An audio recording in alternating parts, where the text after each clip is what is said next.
Professor గారు, యుద్ధం మొదలైన 4 రోజులైంది. ఇరాన్ తన సుప్రీం లీడర్ ఖమేనీని కోల్పోవాల్సి వచ్చింది. అలాగే ట్రంప్ అంటూ ఉన్నారు సార్, అసలైన యుద్ధం ముందుంది, ఈ యుద్ధం 4-5 వారాల పాటు కొనసాగవచ్చు అని చెప్పేసి. మరోవైపు ఇరాన్ కూడా ధీటుగా అరబ్ దేశాలపై అలాగే ఇజ్రాయెల్ పై దాడి చేస్తున్న పరిస్థితి కనిపిస్తోంది. ఇప్పటి వరకు జరిగిన ఈ 4 రోజుల యుద్ధంలో ఎవరిది పై చేయి అంటే ఏం చెప్తారు? అండ్ యుద్ధం జరుగుతున్న తీరును అబ్జర్వ్ చేస్తే గనక ఫలితం ఎలా ఉండవచ్చు? అంటే వార్ ఈజ్ హైలీ అన్ప్రిడిక్టబుల్. మీకు క్రికెట్ మ్యాచ్ లోనే మనము ప్రిడిక్షన్ బికమ్స్ వెరీ డిఫికల్ట్. ఎందుకంటే ఇంకొక 8 వికెట్లు ఉన్నాయి కదా, 50 రన్సే చేసేది కదా, ఏముంది గెలుస్తామని ఉన్న సిచ్యువేషన్ బట్టి మనం ప్రిడిక్ట్ చేయొచ్చు. కానీ సడన్ గా 8 వికెట్లు 10 రన్లు కూడా పోవచ్చు. సో క్రికెట్ అంతటి అన్ప్రిడిక్టబిలిటీ ఉంటుంది. సో వార్ ఎంత స్థాయిలో అన్ప్రిడిక్టబుల్ ఉంటుందో ఆలోచించండి. కానీ మీరు అన్నట్లు క్వశ్చన్ ఏంటి అంటే, మరి 3 రోజులు అయిపోయింది, ఇప్పటికి వార్ స్టార్ట్ అయ్యి 3 days అయిపోతుంది. సో ఈలోగా ఏం జరిగింది అనేది కనుక ఆలోచిస్తే మనము ఈ కొద్ది రోజులే వారిలో మీకు అమెరికా ఇజ్రాయెల్ అనుకున్నది ఏంటంటే ఇరాన్ లో 3 పరిణామాలు జరుగుతాయని అనుకున్నది. ఒకటి ఏంటంటే కంప్లీట్ గా ఇరాన్ మిలిటరీ కెపబిలిటీ డిస్ట్రాయ్ అయిపోతుంది అని. ఎందుకంటే లాస్ట్ టైం 12 day వార్ లోనే న్యూక్లియర్ సైట్ ఫోర్డు, నటాంజ్ ఇలాంటి న్యూక్లియర్ సైట్ ధ్వంసం చేశారు. ఇప్పుడు కూడా ఇవాళ పేపర్లో కూడా వార్త వచ్చింది, మీరు ఇరాన్ న్యూక్లియర్ సైట్స్ అటాక్ చేశారు. So nuclear capability destroy. అప్పుడు వాస్తవంగా చెప్పాలంటే లాస్ట్ June 2025 వార్లోనే ఇరాన్ న్యూక్లియర్ కెపాసిటీ పూర్తిగా ధ్వంసమైందని ట్రంప్ పేర్కొన్నారు. ఇప్పుడు మళ్ళీ న్యూక్లియర్ కెపాసిటీ ధ్వంసం చేసడానికి యుద్ధం చేస్తున్నా అని చెప్తున్నారు ట్రంప్. మరి జూన్లో ధ్వంసం అయితే మళ్ళీ ఎందుకు ధ్వంసం చేస్తున్నాడో అర్థం కాదు. సో తర్వాత మీకు మిసైల్ కెపాబిలిటీని కూడా కంప్లీట్ గా ధ్వంసం చేస్తానని అనుకున్నారు. కానీ ఇప్పటి వరకు చూస్తే ధ్వంసం కాలేదు. Still Iran is striking back. మొత్తం మీకు అన్ని గల్ఫ్ దేశాల సుమారు 8 to 10 గల్ఫ్ నేషన్స్ పైన అటాక్ చేస్తుంది. ఇజ్రాయెల్ లోపలికి కూడా అటాక్ చేస్తుంది. సో ఇప్పటికీ ఇరాన్ మిసైల్ కెపబిలిటీ ఎగ్జాస్ట్ అయినట్టయితే కనిపిస్తలేదు. సో రెండవది, ఇరానియన్ రిలీజియస్ లీడర్షిప్ మొత్తాన్ని ఎలిమినేట్ చేస్తారో అని అనుకున్నారు. చేయగలిగారు. ఖమేనీని చంపేశారు. ఖమేనీ కొడుకు ఇప్పుడు మళ్ళీ సుప్రీం రిలీజియస్ లీడర్ అయ్యాడు. అతన్ని కూడా చంపడానికి టార్గెట్ పెట్టుకున్నారు. కానీ 40 టాప్ కమాండర్స్ చనిపోయారు. ఇరానియన్ డిఫెన్స్ మినిస్టర్ చంపారు. ఇప్పుడు మళ్ళీ కొత్త డిఫెన్స్ మినిస్టర్ ఆయన కూడా చంపేశారు. ఆర్మీ చీఫ్ ను కూడా చంపారు. సో ఇలా వరుస పెట్టి ఈ టాప్ లీడర్షిప్ ని ఎలిమినేట్ చేస్తున్నారు. కానీ స్టిల్ ఇరానియన్ రిలీజియస్ రెజీమ్ అయితే కొలాప్స్ కాలేదు. స్టిల్ ఏ ఖమేనీ ఉన్నప్పుడు ఏ రిలీజియస్ లీడర్షిప్ అయితే ఇరాన్ రూల్ చేసిందో, వ్యక్తులు మారారు, మనుషులు మారారు తప్ప ఆ లీడర్షిప్ అయితే పోలేదు.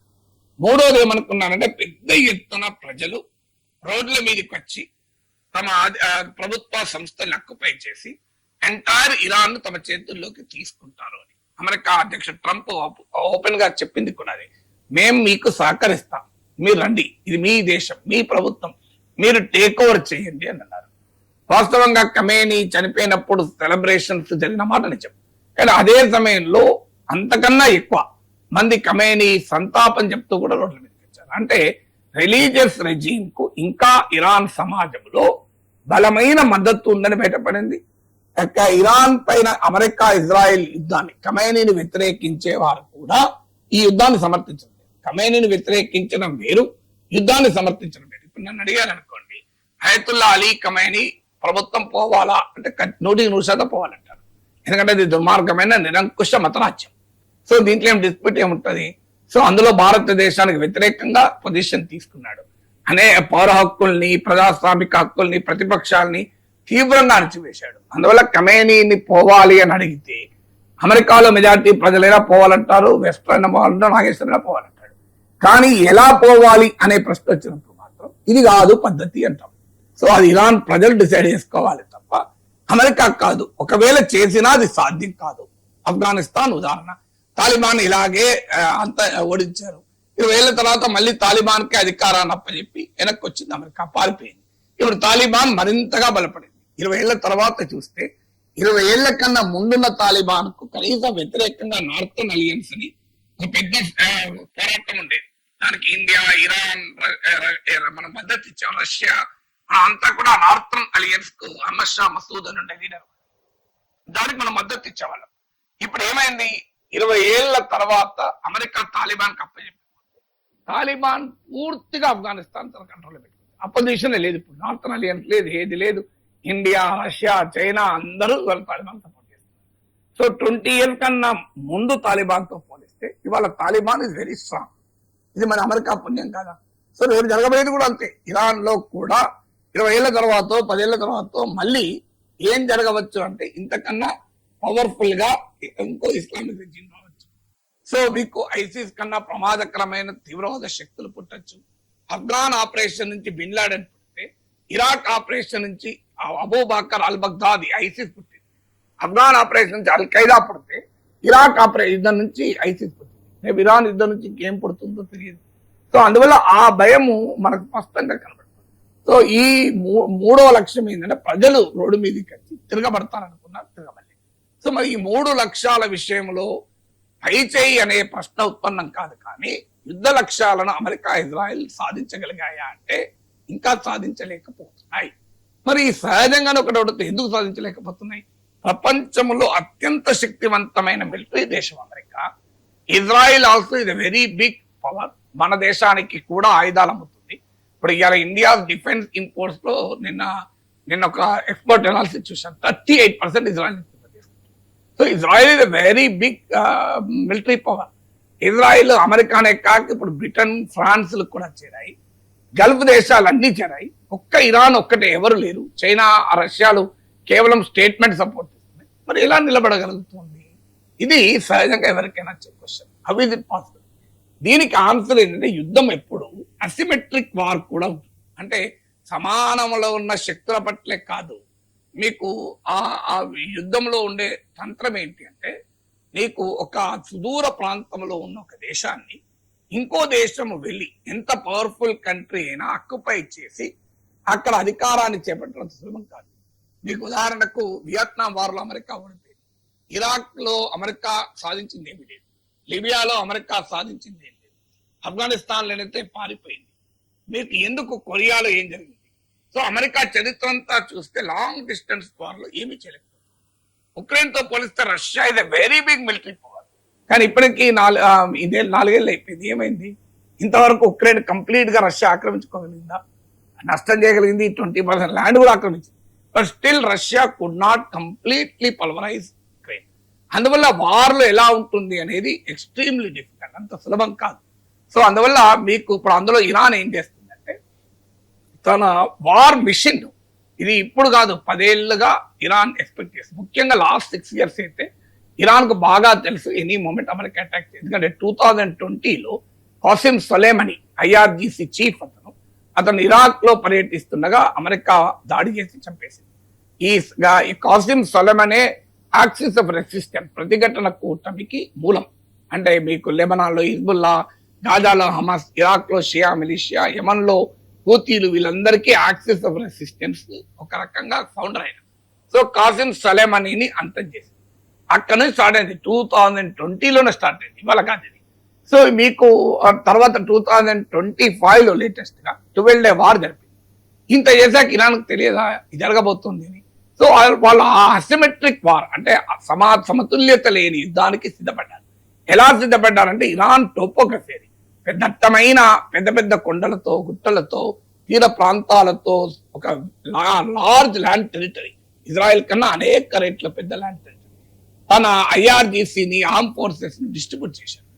సో డిస్ట్రిబ్యూట్ చేసి ఒక చోట సెంట్రల్ కమాండ్ ఒకే చోట కేంద్రీకరించి ఉంటే భారీగా ధ్వంసం చేయొచ్చు. అందువల్ల ఆ డిస్ట్రిబ్యూట్ చేయడం ద్వారా వారు లాంగ్ డ్రాన్ వార్ నడపాలని ప్లాన్. ఇరాన్ ఏదో ఈ యుద్ధంలో అమెరికా పైన, ఇజ్రాయెల్ పైన, ప్రపంచంలో అన్ని దేశాలను కలిపి కొట్టి మేము గెలుస్తామని వాళ్ళే భ్రమలో లేరు. ఎవరు కూడా భ్రమల్లో ఉండరు. ఎందుకంటే ఎంటైర్ దాదాపు వెస్టర్న్ వరల్డ్ మొత్తం ఇప్పుడు అమెరికా, ఇజ్రాయెల్ కాక బ్రిటన్, ఫ్రాన్స్లు చుట్టూ ఉన్న 10 గల్ఫ్ దేశాలు ఏకమైతే ఒక్క ఇరాన్ ఎట్లా గెలుస్తుంది? గెలవరని తనకు తెలుసు. కానీ ఏం చెయ్యాలి, ఎలా మరి గెలవరని తెలిసి కూడా ఎలా గెలవాలి అంటే ఈ యుద్ధాన్ని లాంగ్ డ్రాన్ వార్గా మార్చాలి. అంటే ఎక్కువ రోజులు దీన్ని కనుక సాగదీస్తే ఏమవుతుంది అంటే శత్రువు వేరౌట్ అవుతాడు. లాంగ్ డ్రాన్ ఎలా వేరౌట్ అవుతాడు? ఒకటి కాస్ట్ పెరుగుతుంది. ఇప్పుడు ఉదాహరణకు అమెరికా యుద్ధంలో ఫస్ట్ 24 hours లోనే $700 billion ఖర్చు పెట్టింది. $700 billion. మీకు ఒక 6 నెలలు కనుక ఈ యుద్ధం జరిగితే $50 to $90 billion ఖర్చు అవుతుంది. ఇది I'm quoting the brown university Watson institute అంచనాలు చెప్తున్నాను నేను. $5,000 కోట్ల నుంచి $9,000 కోట్ల లేదా 6 నెలలు. సో అందువల్ల అమెరికన్ ఎకానమీకి ఇది భారం. అమెరికన్ ఎకానమీ తట్టుకోలేదని కాదు, American economy after all $50 billion తట్టుకోదని కాదు, కానీ మొత్తం అమెరికన్ ఎకానమీ రిసోర్సెస్ అన్ని తీసుకొచ్చి ఇరాన్లో ఎందుకు పెడితే అమెరికా ప్రజలు ఎందుకు పెడతారు.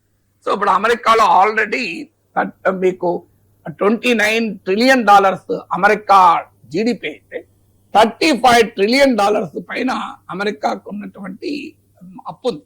Already America interest payments America defence budget కు సమానం. $900 billion 2025-26 అమెరికన్ డిఫెన్స్ బడ్జెట్. ప్రపంచంలో డిఫెన్స్ పైన $2.4 trillion 2,40,000 కోట్లు ఖర్చు పెడితే అందులో సుమారు 40% అమెరికా. సో అమెరికాకు మరింత భారం అయితే ప్రజల నుంచి వ్యతిరేకత అమెరికాలో వస్తుంది. ఆల్రెడీ అది స్టార్ట్ అయింది. ఇప్పుడు నిన్న ప్రొఫెసర్ జెఫ్రీ సాక్స్ అమెరికన్ స్కాలర్ ఆయనే చెప్తున్నది అంటే 25% మాత్రమే అమెరికా వారాన్ని ఇరాన్ అప్రూవ్ చేస్తున్నారు, 75% వ్యతిరేకిస్తున్నారు. సో జెఫ్రీ సాక్స్ అంటే ఆయన ఎలాగో క్రిటిక్ కనుక పక్క పెడితే కూడా వివిధ లేటెస్ట్ పోల్స్, మీకు లేటెస్ట్ గా పోల్స్ కూడా 33% మించి అమెరికన్ వార్ సపోర్ట్ లేదు. సో ఈవెన్ డెమోక్రాట్లు కూడా ఇప్పుడు వ్యతిరేకించడం మొదలు పెట్టారు. సో అందువల్ల నిన్న కాలిఫోర్నియా గవర్నర్ డెమోక్రటిక్ గవర్నర్ చాలా తీవ్రంగా స్పందించారు. సో అందువల్ల మీకు అమెరికన్ పబ్లిక్ ఒపీనియన్ ను క్రియేట్ కనుక యాంటీ వార్ ఒపీనియన్ క్రియేట్ చేస్తే అమెరికా ఇరాన్ కు భయపడదు, కానీ తన పబ్లిక్ ఒపీనియన్ భయపడుతుంది కదా. ఎందుకంటే నవంబర్ లో ట్రంప్ కు ఎలక్షన్స్ ఉన్నాయి, మిడ్ టర్మ్ ఎలక్షన్స్. రాజకీయ నాయకులు ఎప్పుడు కూడా దేనికి భయపడకపోయినా ప్రజల అభిప్రాయాన్ని భయపడతారు, ఎందుకంటే రేపు ఎన్నికల్లో గెలవాలి ట్రంప్. ఇప్పుడు ఈ ట్రెండ్ చూస్తే నో వే ట్రంప్ సాధారణంగానే ప్రెసిడెంట్స్ పార్టీ ఓడిపోతూ ఉంటుంది ఎక్కువ సందర్భాలు. 2000 నుంచి 6 times మిడ్ టర్మ్ ఎలక్షన్ జరుగుతాయి 26 ఏళ్లలో. ఒక్క 9/11 వార్ తర్వాత మినహా ఎప్పుడూ ప్రెసిడెంట్ పార్టీ గెలవలేదు. ట్రంప్ లక్ష్యం కూడా అదే. సో ఎలాగూ ఈ మిడ్ టర్మ్ ఎలక్షన్ లో గెలవడం కూడా ఒక రాజకీయ లక్ష్యం, కానీ ఇది ఎక్కువ కాలం కనుక యుద్ధం సాగదీస్తే అది బూమరాంగ్ అయ్యే ప్రమాదం. మూడవది, మీకు ఇప్పటికీ 6 అమెరికన్ సోల్జర్స్ చనిపోయారు. ట్రంప్ ముందుగానే ప్రకటించాడు మన సోల్జర్స్ కూడా చనిపోయే అవకాశం ఉంటుంది. అమెరికన్ సెంటిమెంట్ ఎలా ఉంటుంది అంటే ప్రపంచంలో 100 మంది చనిపోయినా 1000 మంది చనిపోయినా అమెరికా పబ్లిక్ ఒపీనియన్ పెద్దగా చెల్లించదు, కానీ అమెరికన్లు చనిపోతే మాత్రం మామూలుగా ఉంది. ఇప్పుడు మీరు నిన్న 160 మంది చిన్నపిల్లలు చనిపోయారు. నేను అమెరికాలో చెల్లించారు ప్రభుత్వం, కనీసం ట్రంప్ సంతాపం కూడా చెప్పలేదు. మీకు 160 మంది చిన్నారులు చనిపోతే వాళ్ళు కూడా మన పత్రికలు వచ్చింది. అది అవంశం వెరగని primary school girls temperature. So దాని ఏమన్నారు, వాళ్ళు ఇలాంటి కామన్ కొల్లెటరల్ డ్యామేజ్, నీ ఇంటి మీద పడి నీ పిల్లలకై తప్పు తెలుస్తుంది, కొల్లెటరల్ అంటే సరిపోతున్నా. సో ఆయన ఆ రకమైనటువంటి పరిస్థితి, నేను యాక్సిడెంట్ చేసి ప్రాణం తీసి ఆ చనిపోయిన కుటుంబ సభ్యుల దగ్గరికి వెళ్ళి ఇది ట్రాఫిక్ లో జరుగుతాయండి ఇట్లాంటి ఏం మనం ఏం చేస్తాం కావాలని చేస్తున్నాం అండి అని అనుకోండి. ఆ కుటుంబం యాక్సిడెంట్ లో చనిపోయిన వ్యక్తి కుటుంబం ఎలా రియాక్ట్ అవుతుంది ఒకసారి ఆలోచించండి. ట్రాఫిక్ లో సహజమండి, ఎవరేం చేయగలుగుతారు అనొచ్చా? సో ఇప్పుడు అదే మాటలు చెప్తున్నారు అమెరికా. వాటిలో సహజం 160 మంది పిల్లలు చనిపోతే అసలు రెస్పాన్స్ లేదు, కానీ అమెరికన్ సోల్జర్స్ చనిపోవడం మొదలైతే అమెరికన్ సైనికుల శవపేటికలు అమెరికా తీరం తాకితే పెద్ద ఎత్తున అమెరికాలో వ్యతిరేకత. గతంలో వియత్నాం వార్ ఎక్స్పీరియన్స్ అదే. సో అందువల్ల ఇరాన్ లక్ష్యం ఏంటంటే మూడోది, అంటే అమెరికాలో సోల్జర్స్ పైన, అందుకే మీరు గమనించండి అమెరికన్ లైఫ్ పైన కాన్సన్ట్రేట్ సోల్జర్స్ ఎక్కడ మీరు గమనించండి. గల్ఫ్ దేశాలన్నింటిలో కూడా ఇరాన్ అమెరికన్ ఎంబసీలను టార్గెట్ చేస్తుంది గమనిస్తే, అలాగే అమెరికన్ షిప్స్ టార్గెట్ చేస్తుంది. అమెరికన్ల ప్రాణాలను గనక పోతే అమెరికా మామూలుగా రియాక్ట్ కాదు, ప్రజలు అమెరికన్ సమాజం రియాక్ట్ అవుతుంది. అది థర్డ్ ఆస్పెక్ట్. అందులో మేక్ అమెరికా గ్రేట్ అగైన్ అని గెలిచిన ట్రంప్ అమెరికన్ల ప్రాణాలు పోతుంటే ఏమీ చేయలేని నిస్సహాయతను అమెరికన్ సమాజము ట్రంప్ సపోర్ట్ బేస్ అంగీకరించింది. నాలుగవది ఏంటి అంటే అమెరికన్ అలైస్ దెబ్బతీయడం. ఆల్రెడీ మీకు Saudi Arabia, UAE, Bahrain, Qatar, Jordan ఇలా అన్ని దేశాలను కువైట్ కలిపి కొడుతున్నారు. కొట్టడం కూడా వ్యూహాత్మకంగా ఎలా కొడుతుంది అంటే, ఒకటి American military bases, 2 even top hotels Americans ఉన్నారు అనుకున్న హోటల్స్ అన్నింటినీ అటాక్ చేస్తున్నారు. అమెరికన్ సైనిక అధికారులు ఉన్న హోటల్స్ అటాక్ చేస్తున్నారు. సో ఈ అమెరికన్ అలైస్ యొక్క బ్రాండ్, ఇంటర్నేషనల్ బిజినెస్ బ్రాండ్ దెబ్బతీస్తున్నారు. అందరికీ ఆశ్చర్యం అయితే ఎందుకు మరి దుబాయ్ లో అటాక్ చేస్తున్నారు, అబుదాబిలో అటాక్ చేస్తున్నారు, దుబాయ్లో అబుదాబిలో మిలిటరీ ఎస్టాబ్లిష్మెంట్స్ కావు కదా అవి అని ఎవరికైనా డౌట్ వస్తుంది. ఇరాన్ కావాలనే చేస్తుంది. ఎందుకు చేస్తుందంటే అబుదాబి దుబాయ్లో ట్రంప్ పర్సనల్ బిజినెస్ ఉన్నాయి. ట్రంప్ అల్లుడు జారెడ్ కుష్నర్ కు బిజినెస్ ఇంట్రెస్ట్ ఉన్నాయి. ఇది ఇంటర్నేషనల్ బిజినెస్ బ్రాండ్ గా దుబాయ్ అబుదాబి డెవలప్ అవుతుంది. ఒక్కసారి ఈ ఇంటర్నేషనల్ బ్రాండ్ దెబ్బతింటే అమెరికన్ మిత్ర దేశాలైన అరబ్ కంట్రీస్ కోలుకోవు. ఎందుకు కోలుకోవు అంటే వాళ్ళు ఇన్వెస్ట్మెంట్ పెద్ద ఎత్తున అట్రాక్ట్ చేస్తున్నాయి. ఇవాళ దుబాయ్ అంటే safest place on the earth అనుకొని పోతున్నారు. సో ఈ దాడుల వల్ల ఇరాన్ ఏం క్రియేట్ చేయగలిగింది? గ్లోబల్ బిజినెస్ లో, గ్లోబల్ ఇండస్ట్రీలో, గ్లోబల్ ఇన్వెస్టర్స్ లో, గ్లోబల్ టూరిస్టులలో, గ్లోబల్ క్యాపిటల్ లో దుబాయ్ ఇస్ నాట్ సేఫ్ అని క్రియేట్ చేసింది. సో ఈ బ్రాండ్ ఇంకా కొన్ని రోజులు ఇలాగే అటాక్ జరిగితే కోలుకోలేని దెబ్బ దొరుకుతుంది. అందువల్ల ఆ దేశాల నుంచి కూడా వ్యతిరేకత మొదలైంది. ఇది 4th. 5th ఏంటంటే అరబ్ దేశాలలో పబ్లిక్ ఒపీనియన్ కన్వర్ట్ అవుతుంది. మీరు గమనించండి, ఇప్పటికే ప్రపంచంలో పాకిస్తాన్, ఇండియా అనేక దేశాల్లో నిరసన ఉన్నాయి. ముఖ్యంగా ఇప్పుడు షియా ముస్లిం కమ్యూనిటీ అలా కాదు, ఇది ముస్లింలపై యుద్ధం అంటూ ఆఫ్ఘాన్ ప్రెసిడెంట్ ప్రపంచాన్ని కూడా మాట్లాడారు. సో అందువల్ల దీన్ని ముస్లిం వార్ గా, ముస్లింలపై యుద్ధంగా క్రియేట్ చేయగలిగితే ముస్లిం కంట్రీస్, ఇప్పుడు మీరు ఆర్గనైజేషన్ ఆఫ్ ఇస్లామిక్ కంట్రీస్ లో 57 ముస్లిం కంట్రీస్ ఉన్నాయి. అందులో 10 కంట్రీస్ కూడా ఖండించలేదు ఖమేనీ హత్యను. నాలో విచిత్రం ఏంటంటే ముస్లిం దేశాల్లో 57లో హార్డ్లీ 10 కంట్రీస్ కూడా ఖండించలేదు ఖమేనీ. అంటే ఎందుకంటే వాళ్ళలో ఉన్న ఇంటర్నల్ డిఫరెన్సెస్. ఒకటి షియా సున్నీ డివిజన్, 2 అమెరికా మిత్రులు అమెరికా శత్రువులు అన్న డివిజన్ వల్ల ఖండించలేదు. కానీ ఇది ఇంకో దశకు చేరుకుంటే అటాక్ చేసేది 2 ముస్లిం దేశాల మధ్య ఘర్షణ కాదు, ఇది ఇరాన్ వర్సెస్ ఇరాక్ వేరు. అమెరికా ఇజ్రాయెల్ వర్సెస్ ఇరాన్ అయినప్పుడు ఖచ్చితంగా ఎన్నడో ఒక సమయంలో అరబ్ సెంటిమెంట్, ముస్లిం సెంటిమెంట్ వస్తాయి. మరి ఇజ్రాయెల్ ఖతార్ పైన దాడి చేస్తే 40 అరబ్ ముస్లిం నేషన్స్ ఎందుకు సమావేశమయ్యాయి? అరబ్ ఇస్లామిక్ నాటో అని ఎందుకు చర్చించాయి? మరి ఆ సమావేశంలో యుఏఈ, సౌదీ అరేబియాతో పాటు పాకిస్తాన్, తుర్కీతో పాటు అందరూ సమావేశమయ్యారు కదా. ఎలా సమావేశమయ్యారు? సో అందువల్ల అరబ్ అండ్ ఇస్లామిక్ సెంటిమెంట్ కనుక రగిలించగలిగితే అమెరికా ఈ 5 లక్ష్యాలు రావాలి అంటే సమయం పడుతుంది. అంటే ఇమీడియట్ గా ఇరాన్ గనక దెబ్బతినకుండా ఈ యుద్ధాన్ని గనక సాగదీయగలిగితే, ఇప్పుడు నేను చెప్పిన ఈ 5 లక్ష్యాలతో పాటు 6వ లక్ష్యం, ప్రపంచంలో ఇతర దేశాలు ఇరాన్ కు మద్దతుగా పెరగవచ్చు. ముఖ్యంగా చైనా, రష్యా. ఆల్రెడీ చైనా ఇవాళ గట్టి స్టేట్మెంట్ ఇచ్చింది, ఇరాన్ సావర్నిటీకి మేము అండగా ఉంటామని. ఇది ఫస్ట్ స్టేట్మెంట్. ఇప్పటి వరకు ఆ ఖమేనీ హత్యను ఖండించింది చైనా, ఈ దాడిని ఖండించింది చైనా, కానీ మొదటిసారి ఇరాన్ సావర్నిటీకి మేము అండగా ఉంటాము అని ప్రకటించింది. సో అందువల్ల మీకు ఇప్పుడు ఇండియాలో కూడా ప్రతిపక్షం మోడీ ప్రభుత్వాన్ని నిలదీయడం మొదలుపెట్టింది, మీరు వన్ సైడెడ్ గా ఉన్నారు అని. సో అందువల్ల 6వ పాయింట్, గ్లోబల్ పబ్లిక్ ఒపీనియన్ కూడా తమకు అనుకూలంగా, ఎందుకంటే ట్రంప్కి ఇరాన్ అటాక్ చేయలే, ట్రంప్ ఇప్పటికీ 8 దేశాలు అటాక్ చేశాడు. గ్రీన్లాండ్ విషయంలో యూరోప్ ను బెదిరించాడు, యమన్ అటాక్ చేశాడు, నైజీరియాని అటాక్ చేశాడు, ఇలా 8 దేశాలు అటాక్ చేశాడు. అందువల్ల మీరు గ్లోబల్ పబ్లిక్, యూరోప్ ఇవాళ కేరింతలు కొడుతూ ఇరాన్ కు వ్యతిరేకంగా రంగంలో బ్రిటన్, ఫ్రాన్స్ దిగుతున్నాయి. మరి నిన్నకాక మొన్ననే కదా గ్రీన్లాండ్ విషయంలో మిలిటరీ పద్ధతులను అనుసరించి డెన్మార్క్ నుంచి గ్రీన్లాండ్ తీసుకుంటా అన్నాడు కదా. మరి అప్పుడు ఏమైనా వీళ్ళు? సో అందువల్ల ట్రంప్ కు బియాండ్ పాయింట్ మద్దతు గ్లోబల్ గా వస్తుందా అనేది ఒక క్వశ్చన్. అందువల్ల ఈ 6 పరిణామాలు సంభవించాలంటే యుద్ధం టైం పట్టాలి. ఇరాన్ లక్ష్యం అది, drag the war and get the enemy exhausted. So ఎనిమీని ఓడించడం ఇరాన్ లక్ష్యం కాదు. యుద్ధ భూమిలో అమెరికాను, ఇజ్రాయిల్ను కలిపి ఇరాన్ ఓడించే ప్రసక్తే లేదు. అది ఇరాన్కు తెలుసు, అందరికి తెలుసు. కానీ ఈ వార్ను సాగదీయడం వల్ల శత్రువు ఎగ్జాస్ట్ కావాలన్నది ఇరాన్ లక్ష్యం. లేదు, ఈ వారును వీలైనంత త్వరగా ముగించి లాభం పొందాలని ట్రంప్ లక్ష్యం. ఎందుకంటే ట్రంప్ యాంటీ వార్ స్లోగన్తో అధికారంలోకి వచ్చాడు. సో యాంటీ వార్ స్లోగన్తో అధికారంలోకి వచ్చిన ట్రంప్ మరి వార్కు వ్యతిరేకమా అంటే వ్యతిరేకం కాదు. Trump is against long drawn war. Trump is in favour of short term war. స్వల్పకాలిక యుద్ధాలకు ట్రంప్ అనుకూలం, దీర్ఘకాలిక యుద్ధాలకు ట్రంప్ వ్యతిరేకం. అందువల్ల ట్రంప్ వ్యతిరేకంగా ఉండే దీర్ఘకాలిక యుద్ధంగా దీన్ని మార్చాలన్నది ఇరాన్ లక్ష్యం.